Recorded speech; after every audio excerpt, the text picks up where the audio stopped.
Okay, this is Kevin Tharp, and today what we're going to be looking at is the Layers tool. The Layers tool is available in the advanced mode under the More panel.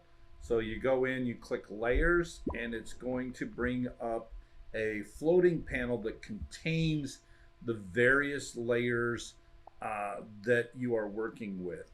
Now, this is actually a prototype that I have created for a client that we've got a very specific project that we're working on. And I wanted to show that client the ability to add and take away certain things. So there were certain kinds of visual looks that we were going for. And what the layers allowed me to do, first off, I'll show you the functions of layers, and then I'll dig into it. So when you first come in to the layers, it's just going to have the main layer. I have added all of these layers into this diagram or this scene as I've gone along. And what it allows me to do is to turn on and off certain of the layers. So I've separated into each of these layers different uh, strokes that I was using to demonstrate this.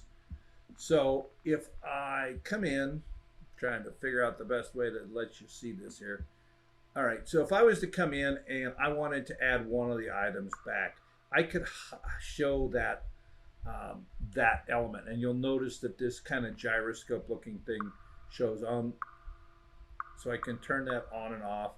I've got other ones in here that each were put in there to serve specific functions. But with this client, I didn't know what kind of field that they were going to want. So I'll actually be meeting with the client tomorrow to show them what the capabilities of this are. That's a very subtle one. That controls this right there. So I'm going to save this sketch before I do this next thing because I don't want to damage a sketch that I actually need to have tomorrow. But if I decided that I wanted this layer, so I've got the ability to hide and show the layer, but I've also got the ability to clear the contents on that layer if I wanted to, or to squash that layer. So if I decided that I wanted to have, let's just go through. No, I don't want that one. That one will have. That one will have. That one will have. I don't think so. And I don't think so. So what I would do is, in this case, I've turned off the ones that I don't want to have. So I could go in through here and I could clear the contents, or I could delete that layer if that layer is active. Interesting.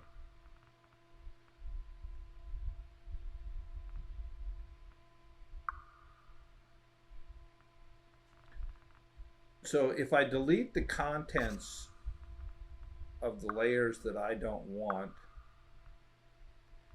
I thought it would let me just delete that. Maybe it won't let you delete an empty layer.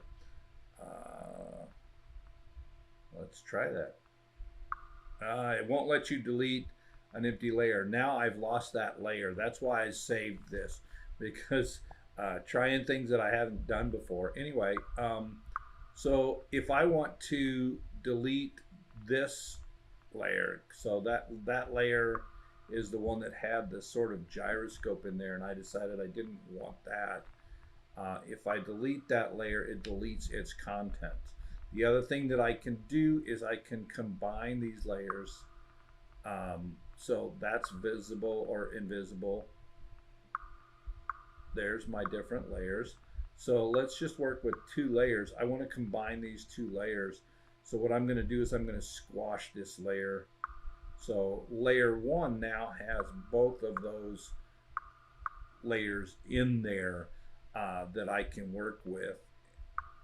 And then if once I decide what I wanted, if I wanted to collapse it back down, then I could collapse it in with this.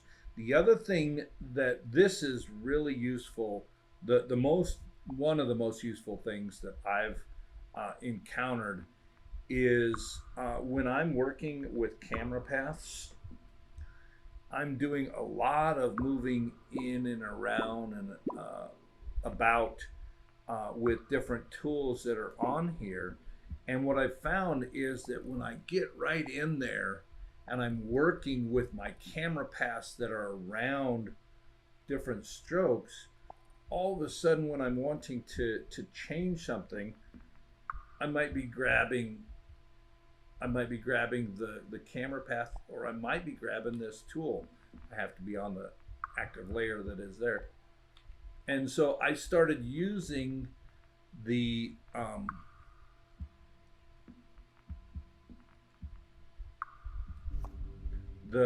layers to separate my tools, such as my camera path, out from my strokes, so that I'm not having that problem with when I'm trying to work with my like right there, trying to grab my tool and I accidentally grab the stroke.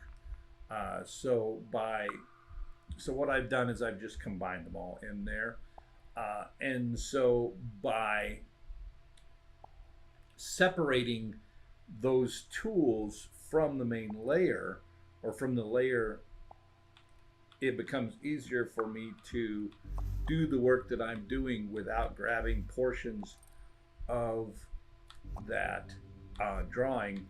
And that's the main reason that I started using these, is so that I could separate out the layers. So what I would do in this case, I would select all,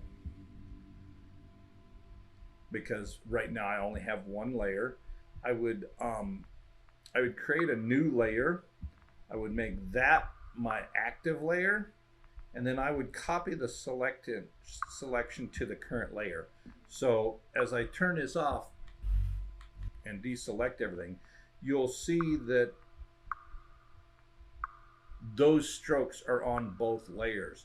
Well, what I want to do is I want to put my camera paths on this main layer so that I can work with them without having to. And the tools always end up in the main layer from my experience.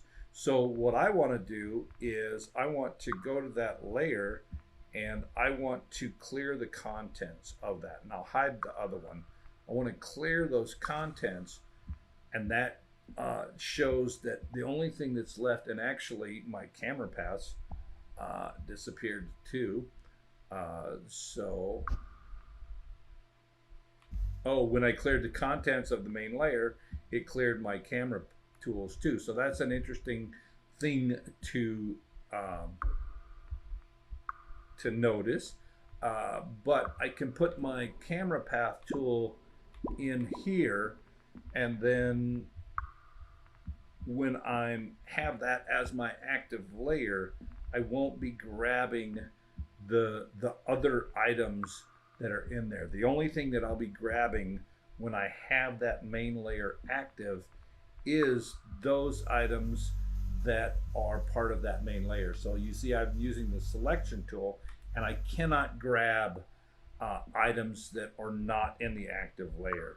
When I switch that, then I can grab those items, and that allows me to work with my tools, my camera paths on the main layer without having to constantly fight with what am I grabbing, because it allows me to isolate those layers.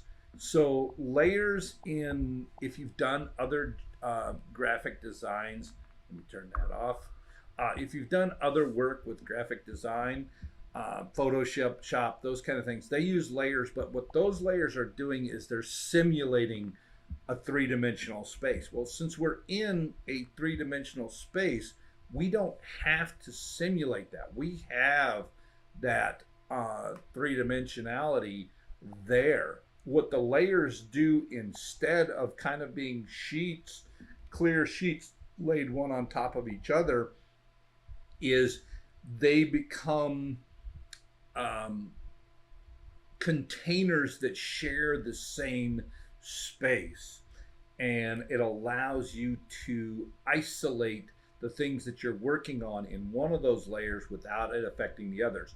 But because we've got the 6 degrees of freedom, there are things like opacity that are common in graphic editing photo or software that aren't going to apply here, because you don't know which direction the person is going to be coming at your scene from. So there's not like you can reduce the opacity over here because the viewer has 6 degrees of freedom, and so the layers in this case work with those 6 degrees of freedom.